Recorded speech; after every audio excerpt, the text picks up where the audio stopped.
Good morning, everyone. I'm San Francisco Mayor London Breed, and I am so excited and happy to be here with each and every one of you to celebrate an historic milestone. I want to express my appreciation to so many people who have been there from day one to help us get to this moment. And I do think it's important that we take a step back to talk a little bit about the history, the challenges, how far we've come, and while this is definitely a commemorative moment, this does not mean that we won't continue the great work that we are doing to balance the reforms that we need to implement, as well as making sure that we focus on public safety for San Francisco. We can do both. We have done both. The data makes it clear that it's possible, so that's why today is even more significant. I remember 8 years ago, we all, along with former Mayor Ed Lee, former Supervisor Malia Cohen, President of the San Francisco Police Commission, Susie Loftus, and our former Chief, Greg Suhr, and thank you so much for being here today, Chief Suhr. We came out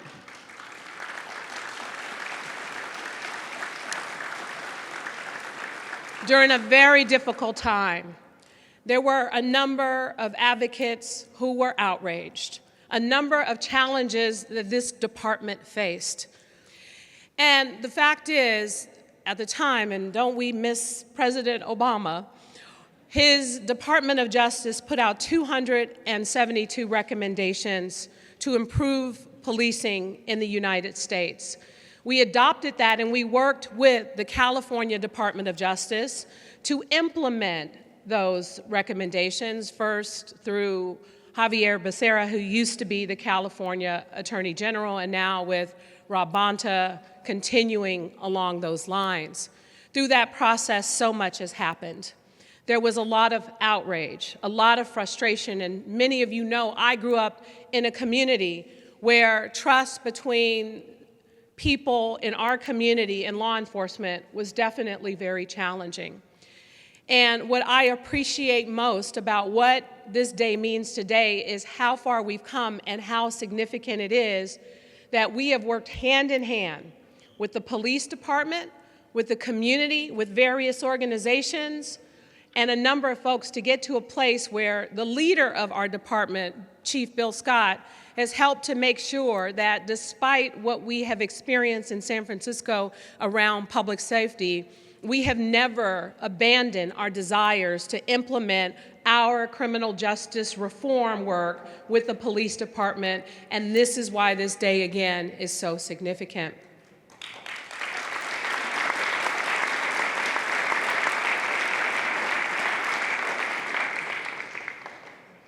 So here we are now, making sure that people know that we've completed this work, but also know that what that work over the process entailed. We have seen a reduction, and Chief Scott will talk a lot more about this. We have seen a reduction by over 40% in officer-involved shootings and over 60% in other cases that, again, Chief Scott will talk about in just a moment. But I do want to take a moment to reflect, because in the beginning 8 years ago, there were a number of people, and many of the people in this room, who really stood up and stayed consistent. There was a lot of protest, there was a lot of anger, and there was a lot of outrage. And when a lot of the protest, anger, and outrage started to decline, there were still people who were focused on doing the work. There were still people at the table helping to ensure that we move forward with these reforms and that they were going to make a difference. And yet and still, with the completion of these reforms, there are still critics who are saying it's not enough, why did it take so long? Well, my challenge to those people who still want to criticize this extraordinary work is, if your job gave you 272 new recommendations of work that you had to do and implement with thousands of your employees, how much time would it take you to do that? And not to mention the complication around the existing work that the department has to do every single day. We not only continue to push forward with this work and made it happen, we did so during a challenging time after a global pandemic where we saw crime start to skyrocket. And along with seeing the numbers decline around use of force and other issues in our department, we are also seeing a 10-year low. San Francisco's crime rate in 2023 and continues to trend down, has been the lowest it's been in 10 years, not including the global pandemic, because we've done both. We've balanced a need.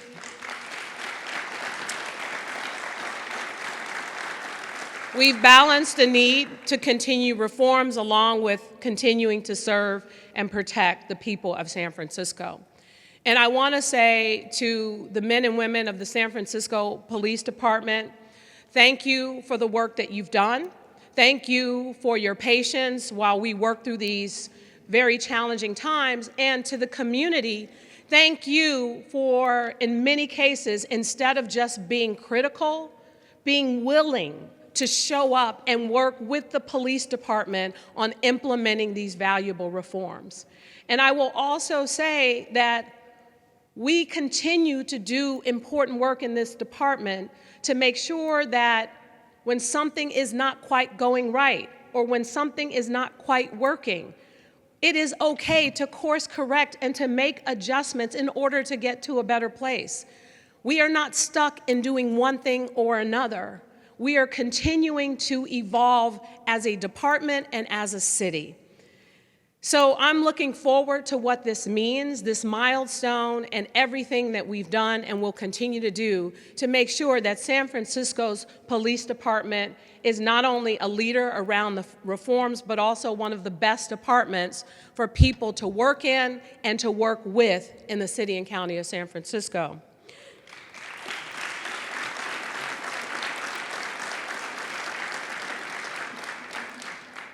So at this time, I want to introduce our police chief, who has, as I said, done an extraordinary job in helping to make sure that these reforms are implemented. Ladies and gentlemen, please welcome Bill Scott.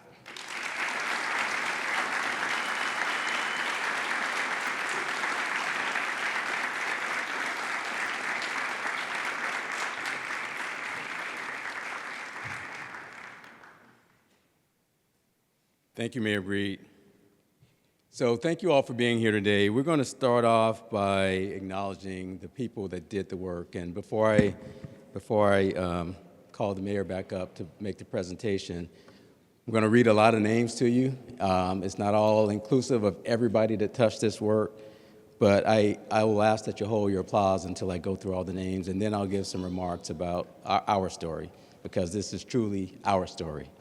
So with that, I believe Mayor Breed, if I could call you back up to the stage, and we have a certificate that she is going to present to the CRI team that really was the core people that organized this work and led the charge. So led by Executive Director Catherine McGuire, Acting Captain or Lieutenant Eric Altifer, Sergeant Gabe Rivera, Officer Candy Hilger. I'm calling all the names, but I can't keep up. So come on up, come on up. Can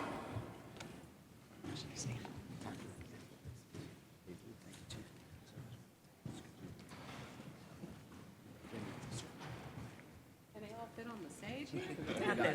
We got it. There you go, since you're in the middle. Yes, ma'am. All right. Thank you. Okay, and I'm going to read this off, if I can see it. The City and County of San Francisco Certificate of Honor, presented to the San Francisco Police Department, April 10th, 2024. Whereas, on behalf of the City and County of San Francisco, I am pleased to recognize and honor the San Francisco Police Department on the occasion of its successful submission of over 200 recommendations to the California Department of Justice for the Collaborative Reform Initiative.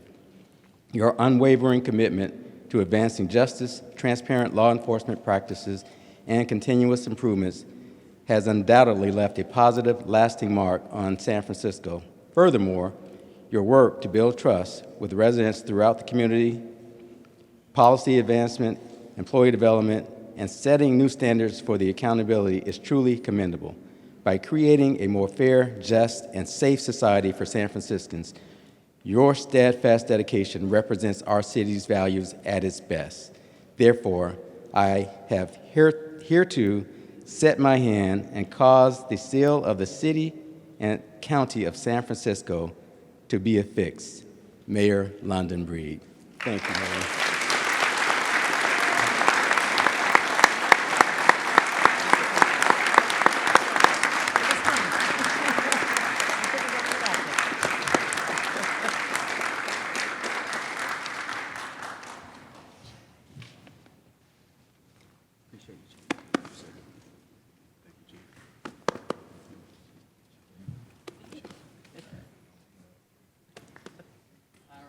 All right. Okay, so now I'm going to call the names, and if I could just have you all stand up, everybody here that's representing the San Francisco Police Department, and there are a lot of names to call, so please hold your applause until the end. Some of the people that are up here on the stage, I will call the names again.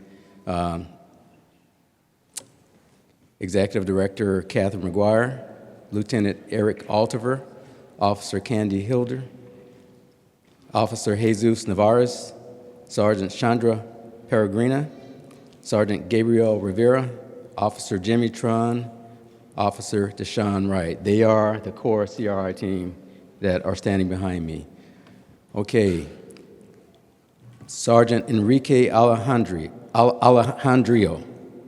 Director Deanna Roche, Officer William Barsley, Executive Assistant Bernice Basco, Business Analyst Stephanie Bright, Sergeant Gary Buckner, Officer Galika Bunton, Executive Assistant Rosalind Butler, Commander Gaetano Calderoni, who could not be here with us today, but please keep Gaetano. He's overcoming some health challenges. Keep him in your thoughts and prayers. He did a tremendous job. Sergeant Gary Chang, Sergeant John Crudo, Program Manager Jason Cunningham, Captain Christopher Del Gandio, Lieutenant Jennifer Durantes, Officer Alberto Duarte, Officer Kevin Endo, Assistant Chief Denise Flaherty, Commander Daryl Fong.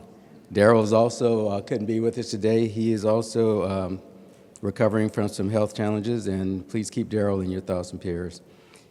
Program Manager Christine Fountain, Lieutenant Sean Frost, Program Manager Lily Grimero, Sergeant Tori Grady, Sergeant Henry Ha, Sergeant Joel Harrell, Captain Jack Hart, Captain Mark M., Lieutenant Romina Izagiri, Commander Nicole Jones, Sergeant Diane Koo, Sergeant Rachel Kilshaw, Business Analyst Todd Kress, Business Analyst Leanne Quate, Business Analyst Terry Lamb, Business Analyst Kathleen Langley, Assistant Chief David Lazar, Business Analyst Vincent Lee, Sergeant Ken Yowley, Officer Matthew Lobre, Sergeant Mark Milligan, Sergeant Joseph Milner, Commander Rachel Moran, Officer Lauren Nelson, Lieutenant Michael Nevin, Dr.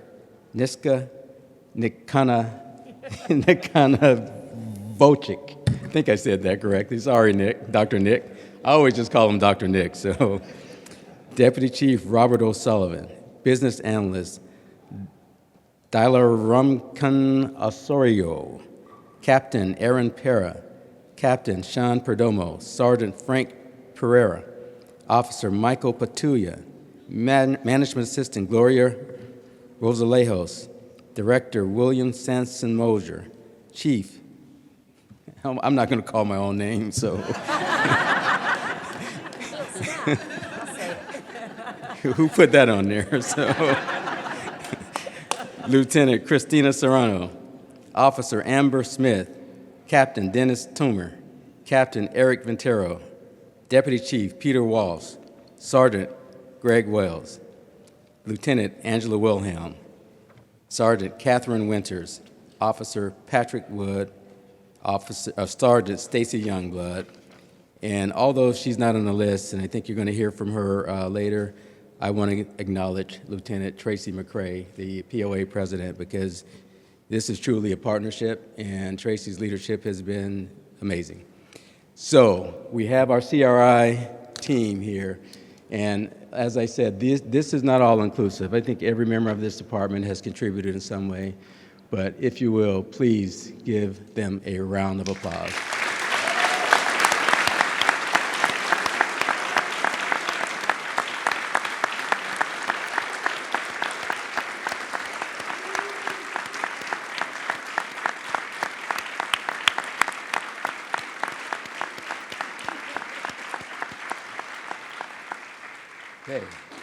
Okay, you may be seated. Thank you.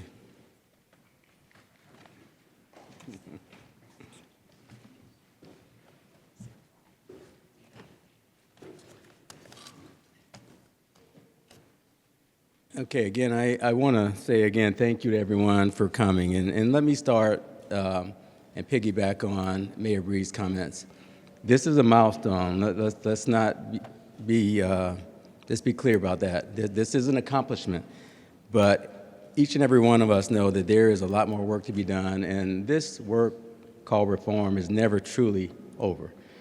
But we have put in place systems, we have put in place infrastructure, we have put in place the support to overcome challenges and to adapt when we need to. And really, that's what this work is all about.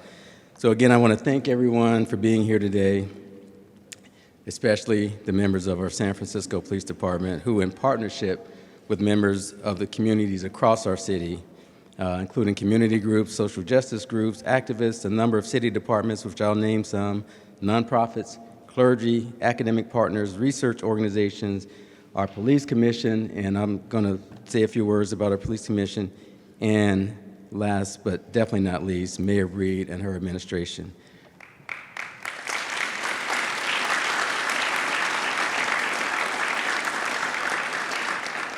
So we're here to acknowledge that the 272 recommendations have been submitted to the California Department of Justice. I want to be clear what that means. 90% of this work we already have been found in substantial compliance. The remainder of the 27, our work has been submitted. We've collaborated with our partners, the California DOJ and Jensen Hughes, which is the consulting firm that we've been working with since this started. And basically, we know we're on track to complete the recommendations and be found in substantial compliance. However, again, there's more work to be done. This is a great city. There's always things happening. This is policing. There are always events that happen, if not here, elsewhere, that cause us to recalibrate and adjust. That's what this work is about. We put in the structure to do just that. Now, the thing about reform that I think gets lost on some people, it's complicated work and it takes a long time. And it really cannot be done overnight, although we would like it to. Some changes you don't see immediately, but change happens when it's done right. And it's easy to forget how we got here. It's easy to forget what caused us to engage in this type of work from the beginning. The one thing that I want to read to you verbatim is what the U.S. Department of Justice said in 2016, because it really shows the spirit of the leadership of this city, and it shows why we are doing what we are doing, and it reminds us of why we are doing what we're doing. So I'm going to read this verbatim because this comes straight from the DOJ report, the U.S. DOJ report. In 2016, in response to community concerns regarding several controversial officer-involved shootings, San Francisco Mayor Ed Lee and Police Chief Greg Suhr asked the U.S. Department of Justice, the DOJ, Office of Community-Oriented Policing Services, or the COPS office, to assess the department's policies and practices through the Collaborative Reform Initiative for Technical Assistance process. It takes both courage and leadership to open your department to scrutiny. But we know this is the only way to identify our weaknesses, reinforce our strengths, and improve the relationship between police and the communities they serve. Greg Suhr is in this audience, and Greg, thank you for your courage and thank you for your leadership.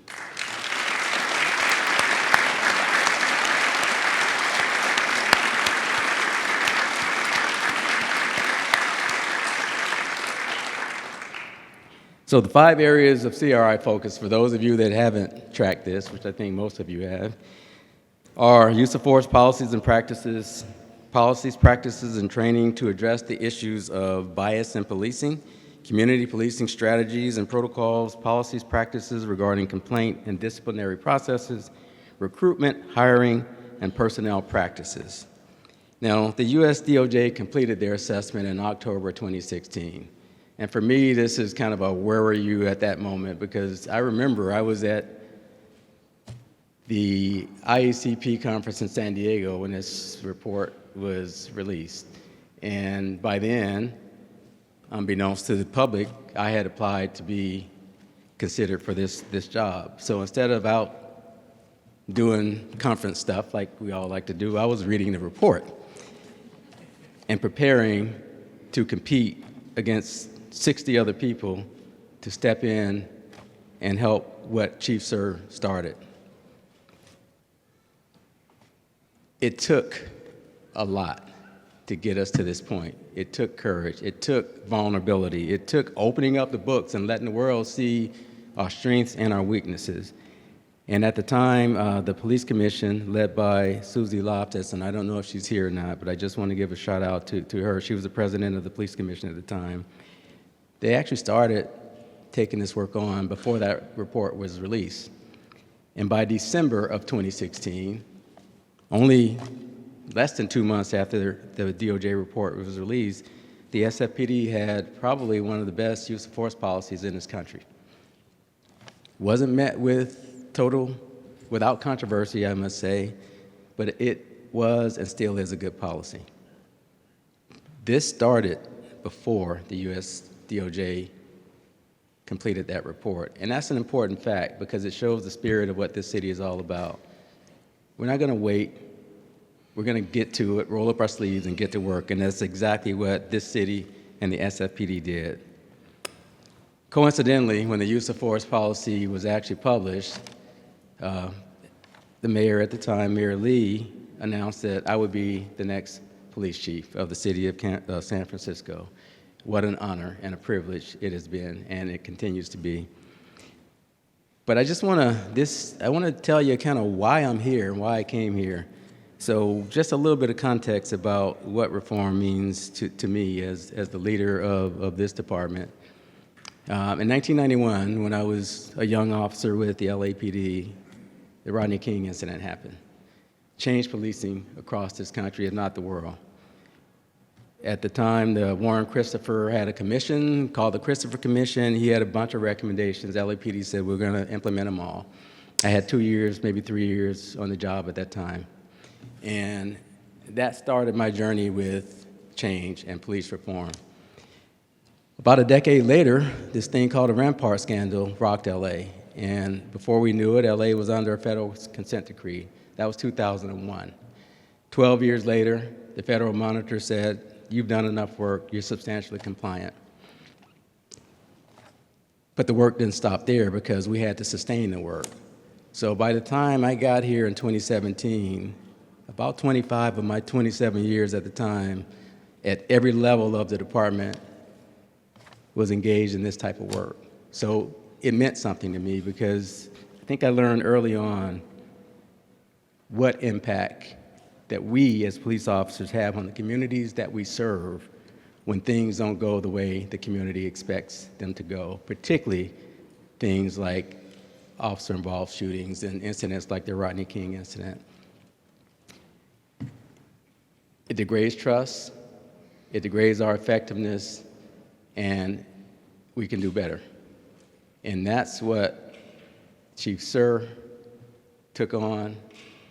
That's what the members of this department took on, and that's what every member of this police commission has taken on since we have engaged in this work. And that's what Mayor Breed has continued with enthusiasm and gusto. Believe me, she calls me a lot. And it's all good.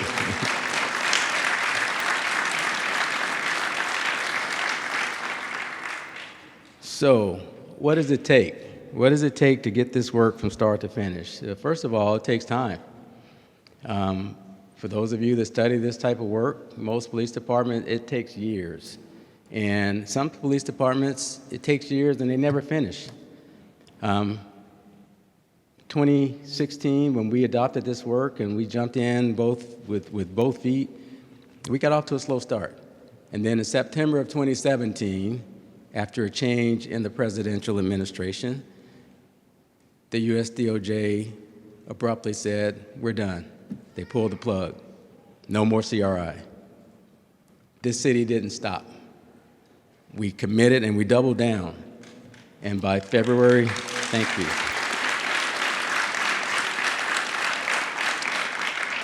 And by February 2018, we had an agreement with a new collaborative reform partner, the California DOJ. We brought back, at the time, Hillard Hines, who is now Jensen Hughes, and we picked the work right back up. And many people in this room were there to make that happen, including our mayor, London Breed, who was at the time, I think, the president of the Board of Supervisors, who pushed for this work to continue.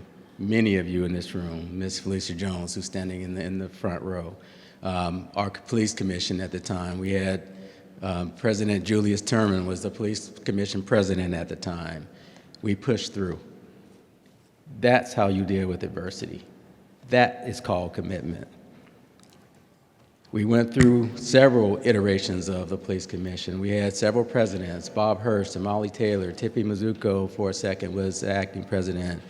Malia Cohen, who was a strong reform partner. And now we have President Cindy Elias. And I just want to make a comment about some of our commissioners, because I know Commissioner Benedicto, Kevin Benedicto, is in the room. Where is he? Right here in the front row. You know, he started doing reform work in 2015, but way before he became a police commissioner. But it takes that type of commitment, and that's what this city did. We also had our city attorney's office, Alicia Cabrera and David True in the room. They were instrumental in making sure that this reform work continued. You know, Alicia basically wrote the MOU. David, when he was a state legislator, was always looking out for San Francisco, pushing policies that would help move this forward, and he stepped right into the city attorney's office and did the same. His predecessor, Dennis Herrera, the same thing. So this city is committed. It's not just about us. This is about the city. It's about the communities that we serve, and that's what it takes to complete these type of monumental changes in the police organization. And we have the ingredients. It takes commitment. It takes collaboration. It takes courage. It takes a willingness to be vulnerable. And most importantly, a willingness to accept that change is needed and to accept the change when it comes. Now, it does not come without heartache. It does not come without drama sometimes. And we've had our share of drama, believe me. But we always right the ship, get ourselves together, and keep moving forward. And that is the spirit of any reform initiative, and that is the spirit of this city of San Francisco. So, after we got started restarted in 2018, we had learned some lessons. So we put together, working with our collaborative partners, we put together structures and infrastructure and compliance measures. That was our doing, because as good as the US DOJ was, we didn't have that type of guidance to put together those type of structures. So we took that on, and we made it happen. And I want to acknowledge Jason Cunningham, who's sitting here in the third row, who actually helped lead that charge to put together the compliance measure structures, because we felt that the goalposts tended to move. You know, we would think that we were down the road a little bit and yeah, we're good, and then all of a sudden it's like, no, you're not. So it's like, wait a minute, what are we being measured by? So Jason and the team worked with the California DOJ at the time, Attorney General Becerra and his team, and we put together those compliance measures. So it gave us a grounding, and it gave us the ability to understand exactly what we needed to do. And that's when things really started to move. And then came adversity again, 2020, COVID. You know, our mayor was the first in the nation to really say, you know, we got to shut things down and work from home and do all these things. And it would have been easy at that time to make an excuse and say, you know what, that reform thing, we got COVID, we got people dying. Let's put that on the shelf. That's not what we did as a city, and that's not what we did as a department. Then came May of 2020. George Floyd was killed. again, turned us upside down. Civil unrest all over the country, including in the city, looting, fires being started, businesses being burned. Again, it would have been easy for us to say, we're too busy, can't do it. We did not. We doubled down. We did our best work after 2020, 2021, when things were really, really difficult.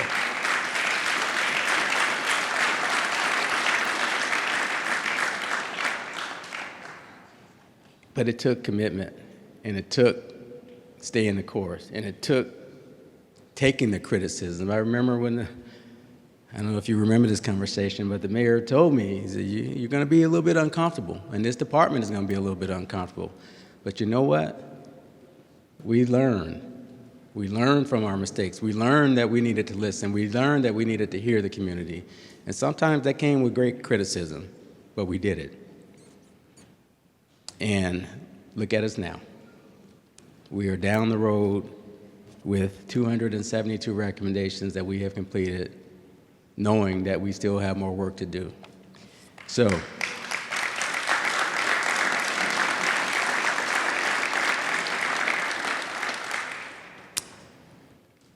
I'm going to just make a few more points about community, because community collaboration is really one of the core things that reform is supposed to foster. And I really do think that this city gets it right. Look, it's not perfect. Reform is not about perfection. Reform is about acknowledging when you have an issue and having the systems and the willingness and the infrastructure and the things in place to address it and course correct.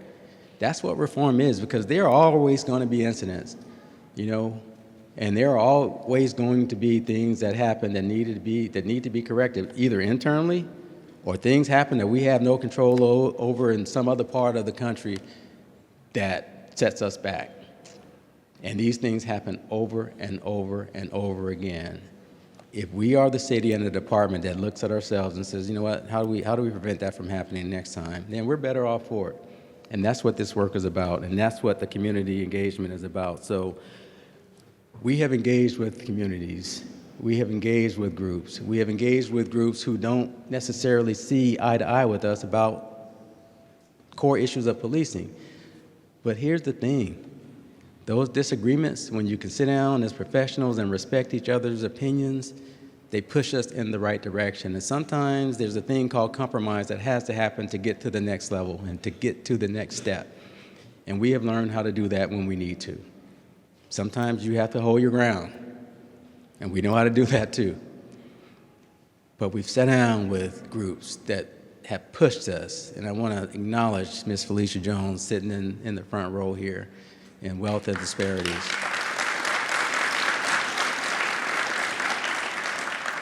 Because during that rough time of 2020 and 2021 is when Ms. Jones and her group sat down with us every 3 months. Where are you on this reform thing? What are you doing? Why is this not done? Why is that not done? And sometimes it gets like, oh man, give me a break.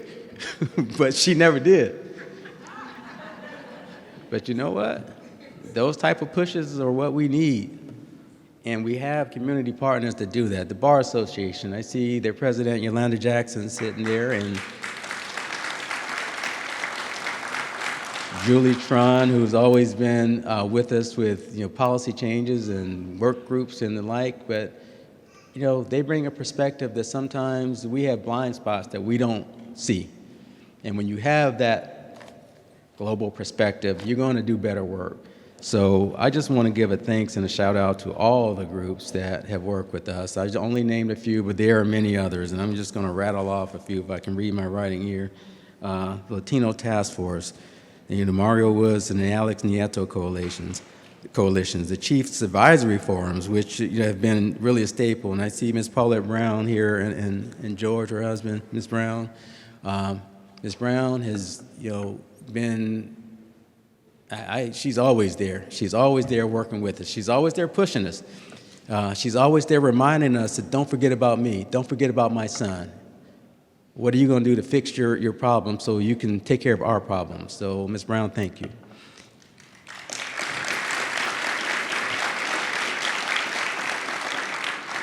The Homeless Coalition, hey, we don't always agree. I'll be the first to say that, but they're there. They have a mission to help people, and we have a mission to help people. So what can we come together on?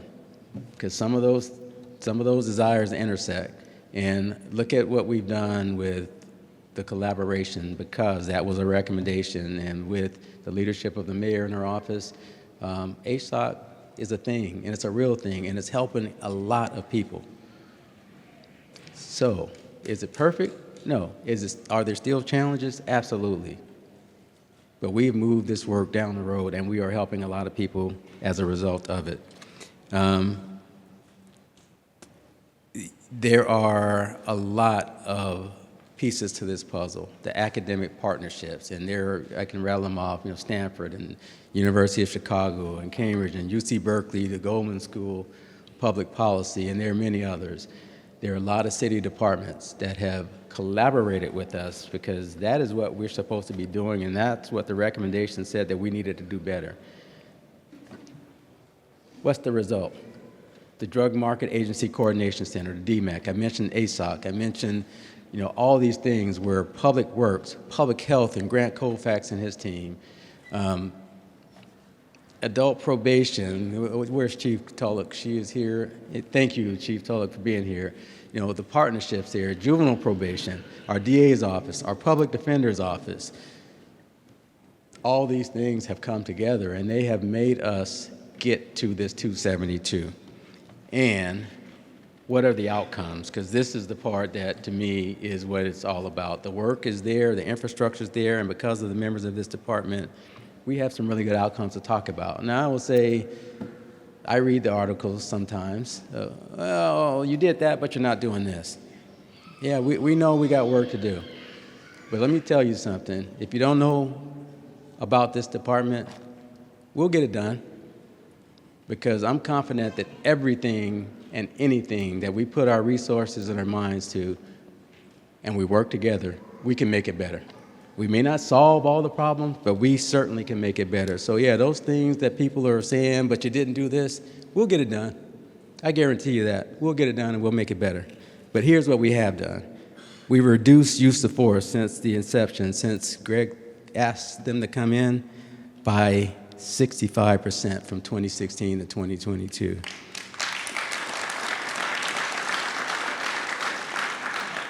And we've changed the use of force policy, and we had some hiccups when we changed it. We made it better. We took recommendations from the Center for Police and Equity, and we added some things to the use of force policy, and we had to correct it a little bit because our officers, we listened to them, and they said, no, we can do better, and we changed. But even with that, now we're starting to see use of force going down again. We've increased diversity in hiring and recruitment. That was one of the 5 areas of focus. Our Black, Asian, Hispanic, and American Indian recruits entering the academy increased from 52% in 2016 to 81% in 2023. We've reduced officer-involved shootings. That was part of the vision that Chief Scher wanted to be looked at. We've reduced officer-involved shootings by 50% in the 7 years since this work began, by 50%. We've increased transparency. When we do have an officer-involved shooting, we have one of the most efficient, effective, and quickest transparency processes in this country in terms of how we address officer-involved shootings. Those of you that follow policing and follow the news, and I'm not going to talk about specifics, but just yesterday there was a video from an officer-involved shooting in another part of the country that was released. That shooting happened 3 years ago. We released those videos within 10 days.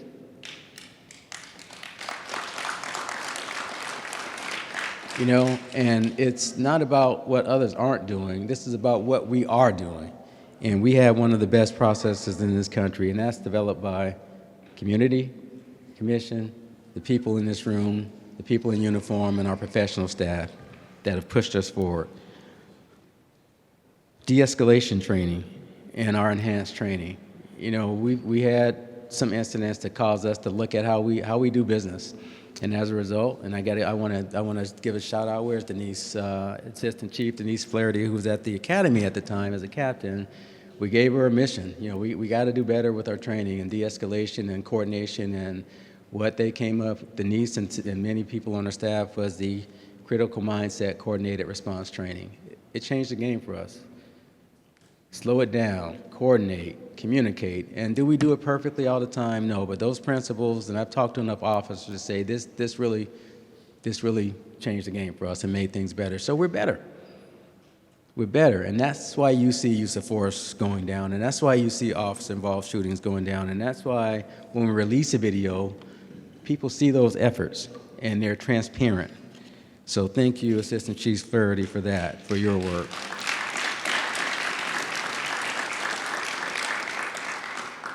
Our CIT training, like I said, some of our work was done before we entered into this agreement. CIT training has been well over a decade that this department is doing, but we kind of ramped it up, and we've evolved our training, and there are, I don't know if they're here, but there are many people in this room that were a part of that, including our partners from DPA that really have, I know Director Henderson was here, I don't know if Paul was still here.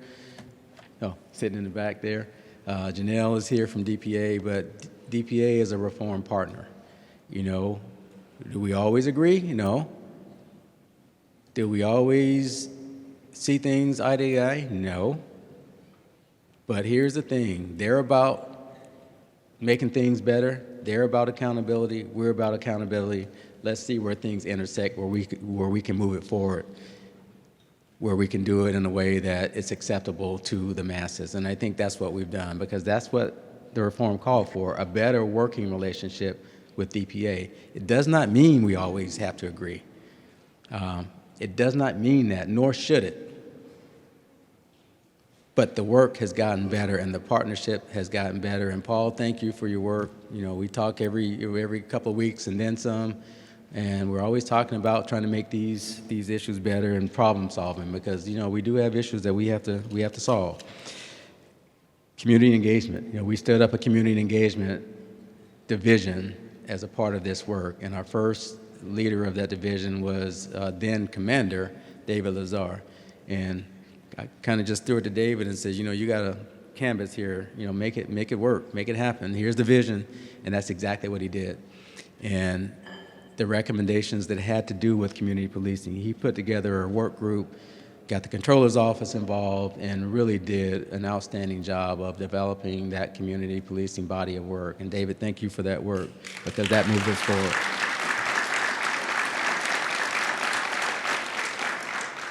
Accountability, tracking use of force, collecting data, all those things, we have put those things in place. They didn't come without a little pain. And they didn't come without spending money. So again, another thing that happened in 2020, our mayor really doubled down on, Mayor Breed, on police reform, and she put together a police reform package. It ain't cheap. Just let me tell you that. It's not cheap. So we had to invest in technology. But a part of that, the mayor's vision on reform was to take some of these calls that we get that don't have to be handled by a trained police officer carrying a gun and a star. We can get other people with the expertise to do those work. And as a result of that work, thousands of calls have been taken off of our plate. So thank you, Mayor, for that leadership, and thank you for doing what you've been doing. So Deanna's giving me the sign there. If you watch Showtime at the Apollo, that little hook is going to come out in a minute. So I'm going to wrap this up, and I'm just going to say this. This is a real accomplishment, but I want to end where I started, is that the work is not finished. We put a lot of effort in what are we going to do to sustain this work when these 272 recommendations are completed and we're found in substantial compliance. We know we have to work on our disparities. We know that. That's a part of what we are doing. We know we can make it better, and we will make it better, but the work is not done. So I want to thank everybody for being here. The one thing I was saving for last, we have so many families and members of families that are here that have supported the members of this department, the phone calls, the on-calls, the call-outs, all the things that are irritating about this work in terms of disrupting a family structure, and you all put up with it. My wife and my son and my family included. Thank you. Thank you.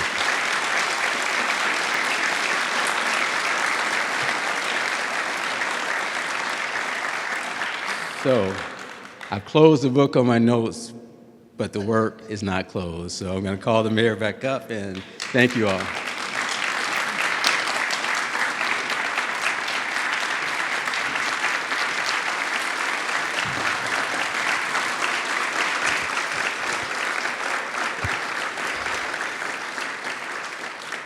Eight years of work, 272 recommendations to implement. Clearly, the chief had a lot to say. So I just want to, again, appreciate Chief Bill Scott and just recognize his extraordinary leadership on this work. And we know it takes a village, but our chief is known throughout the U.S. as a leader around police reforms and how important it is to work together with the department, as well as the community, as well as those who are involved in putting it together. So thank you again, Chief, for your leadership.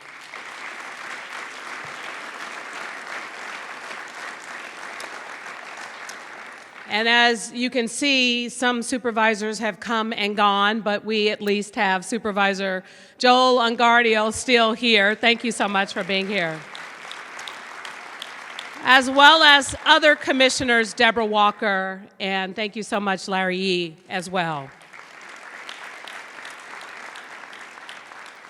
So I want to take this opportunity to quickly say, because we do have a bunch of other speakers, Chief, but we know that this was really important. I want to take this opportunity to just kind of make a quick point before I introduce the next speaker. Now, San Francisco talks about being a union town and protecting workers' rights. And oftentimes, when you talk about workers' rights, people forget about the need when making changes and adjustments to the police department that it is important that they are also protected. And I want to appreciate the work of our next speaker from making sure that she was always looking out for the best interest of the people who she represents, because those of us who have never gone through the police academy, those of us who have never been sworn officers and who understands what it feels like to be in those situations, you know, we could talk about what we want to do, but to implement it appropriately so that not only is the public safe, but the officers are also safe, is so critical to the success of implementing these reforms. And so with that, please welcome our president of the Police Officers Association, Tracy McCray.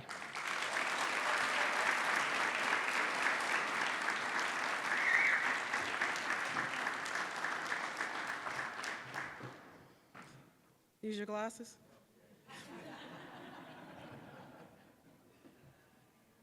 Well, I think everything has already been said. It's almost close to lunchtime, so I'm done.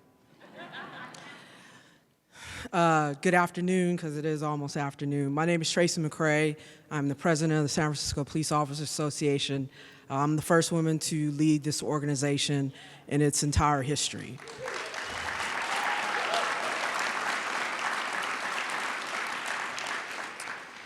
Old hat, old business.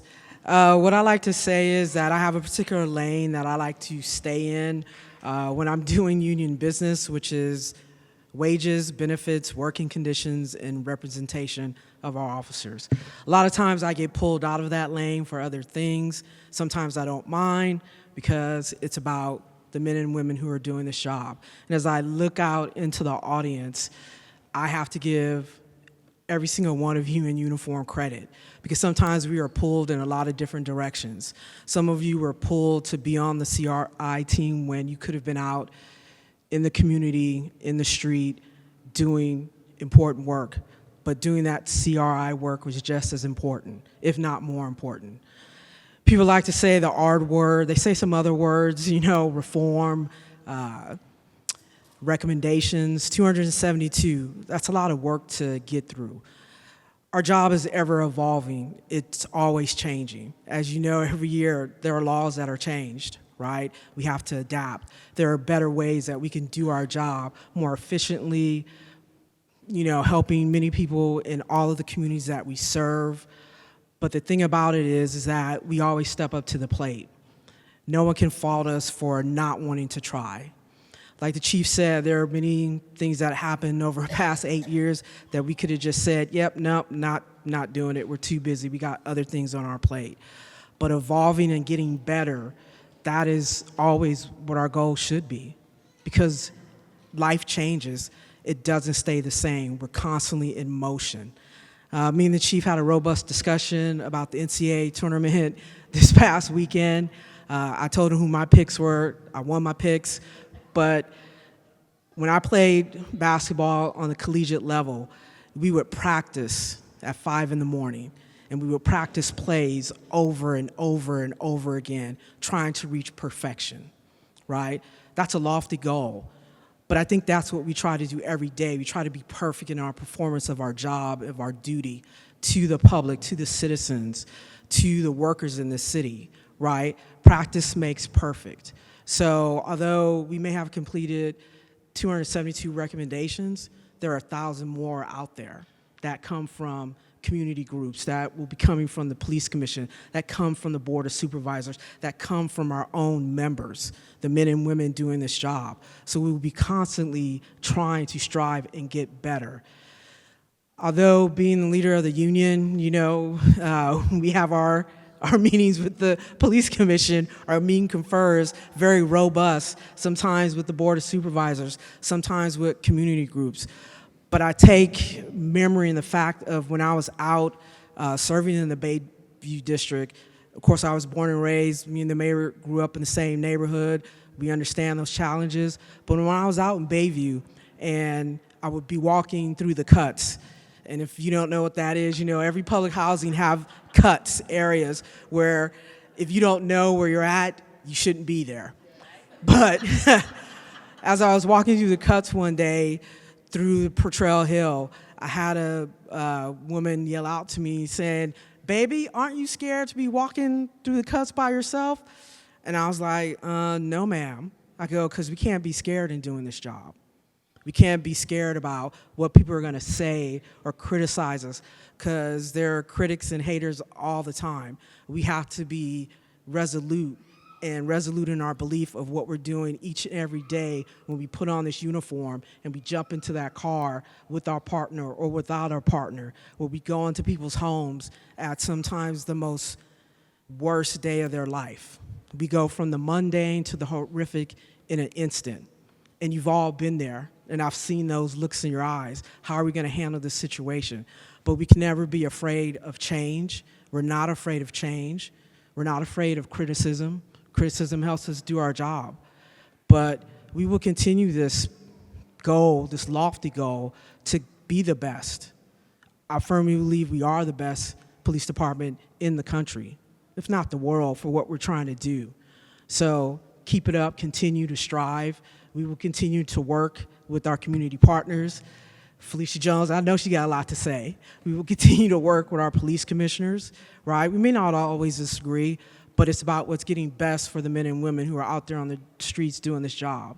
So thank you very much for being here. Thank you, Mayor, for your leadership. Thank you, Chief Scott, for your leadership. But thank each and every one of you, and I'd say your names, but we already ran over time, so I won't even go there. Thank you, Chief Sir, for starting this off. So thank you very much.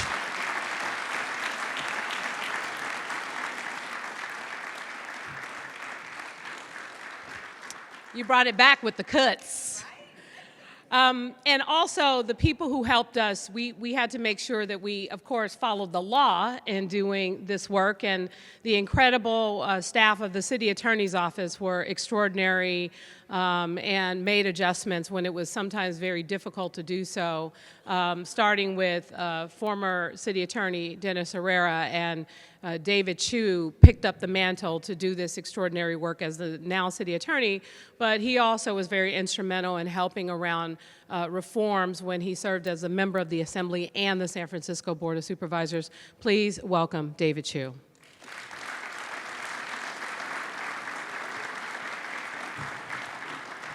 Good morning. I had a 30-minute speech prepared, but I'm going to cede 27.2 minutes to the chief and to Felicia.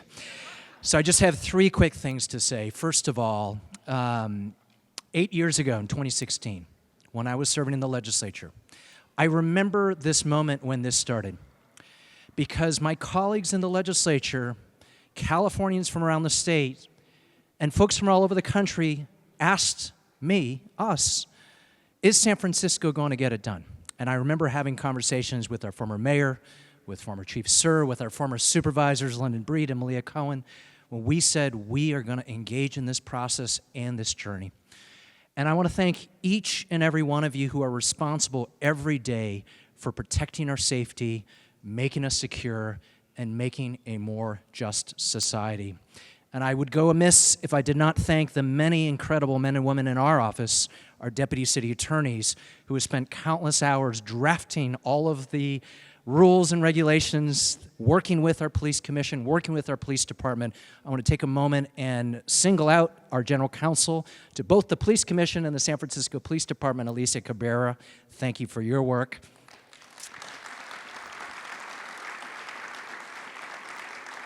But I want to say this is about trust, because we know 8 years ago that trust had been broken between law enforcement and too many communities in our city, particularly our communities of color. And I want to thank everyone for pulling together to get us to where we are today. And the last thing I want to just say is, as the chief has said, our work is not done. Our office, we're looking forward to working with you as we discuss our recommendations with the California DOJ and make sure that this final phase lands the way that we want it to. But as a great man once said, the arc of the moral universe is long, but it bends. And I want to thank all of you for being part of this long journey, and we will continue to do this work until our city ensures that we have justice for all. Thank you very much. Have a good afternoon.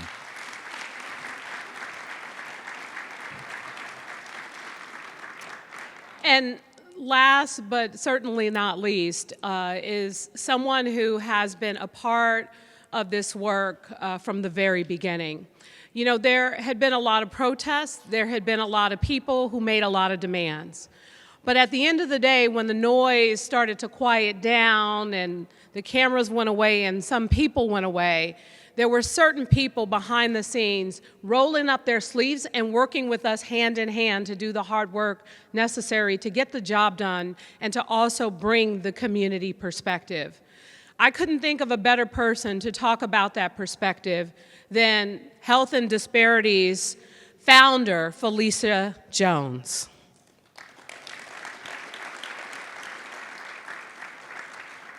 Felicia has been doing a lot of other work too, but at the end of the day, she has been unwavering in her commitment to not only address these reforms, but to work together with the department to do so. So we are really grateful to have her here today. Thank you so much.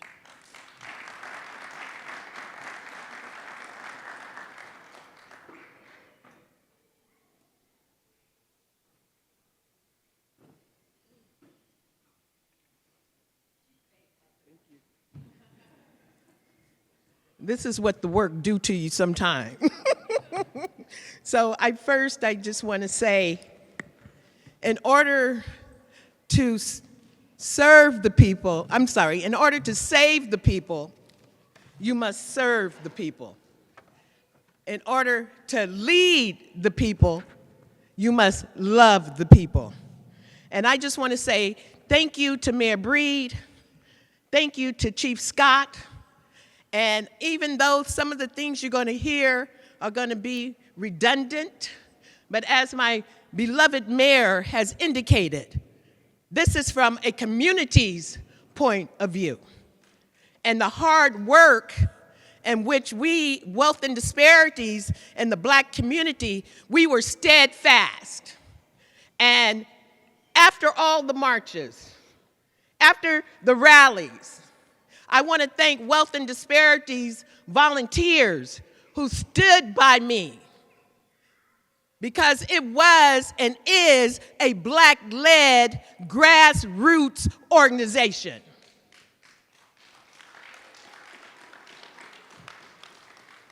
And so I'm going to go fast, Mayor, because but I do need to say some of these things. So, bear with me.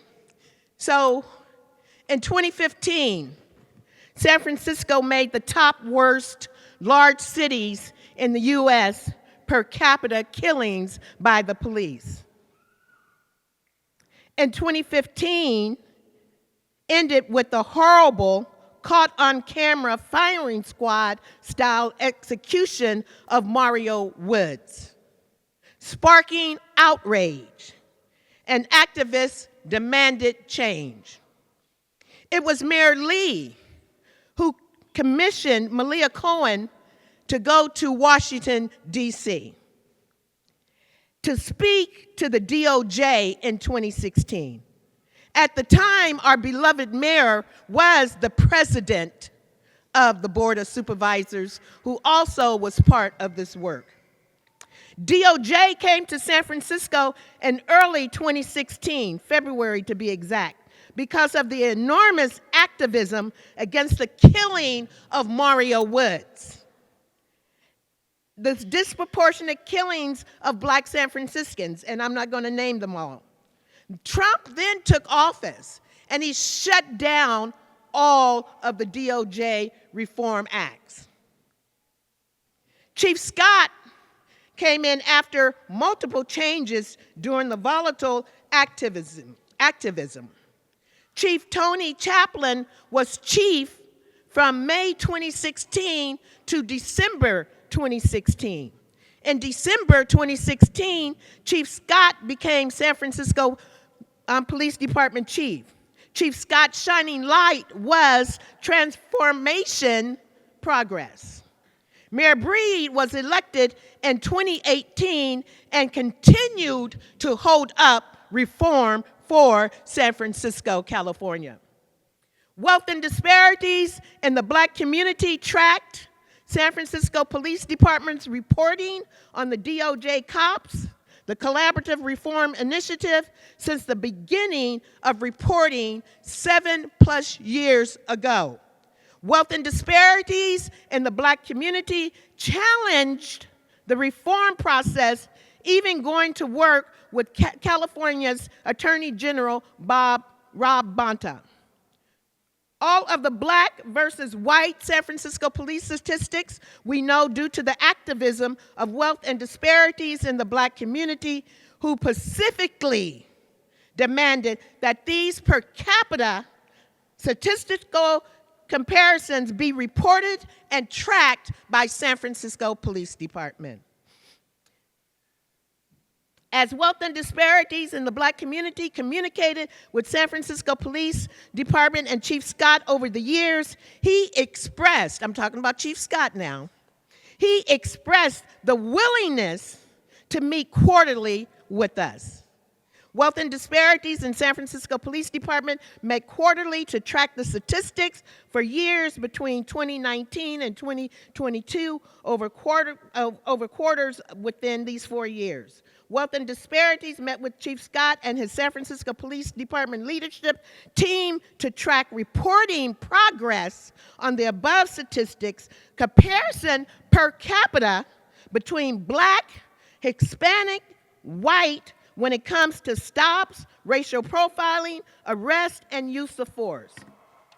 While the work must continue, and the racial disparities in policing still remain, like all other disparities in the Black community, we will not stop. Chief Scott has at least expressed a desire for things to improve and a willingness to meet and discuss issues. Chief Scott has always shown a desire to communicate, even though we may not agree on certain things. Chief Scott's desire to communicate, even when it's tough. I have much respect for Chief Scott. I will not allow what we have built to be pushed aside by others who don't give a damn about Black San Franciscans. I will end with my thoughts. Things are not what they should be, but they damn sure ain't what they used to be.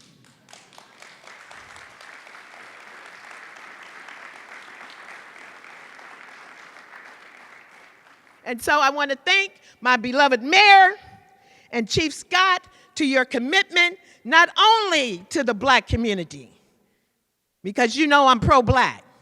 I'm not anti anything else, but I am pro-black. And thank you for being able to invite various community members in to really continue to do the work. As both Chief Scott, even though he took very long, but he's like that. That's what he does, Mayor.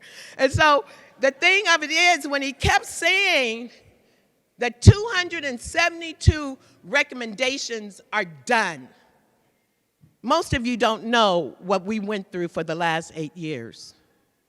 And I stand here proud of the San Francisco Police Department to finish the work. To finish the work, because it was not easy, especially with people like me, right? Who ain't scared to fight for the people and community. And they did the work. So everyone stand on your feet, because this was a hard job. Stand on your feet. Stand on your feet. Stand on your feet. And give a round of applause to the work that we as a community, that we as San Francisco Police Department, that we, our beloved mayor, did not move aside, but we continue to move forth and steadfast to finish the work. I am so proud. I am so proud.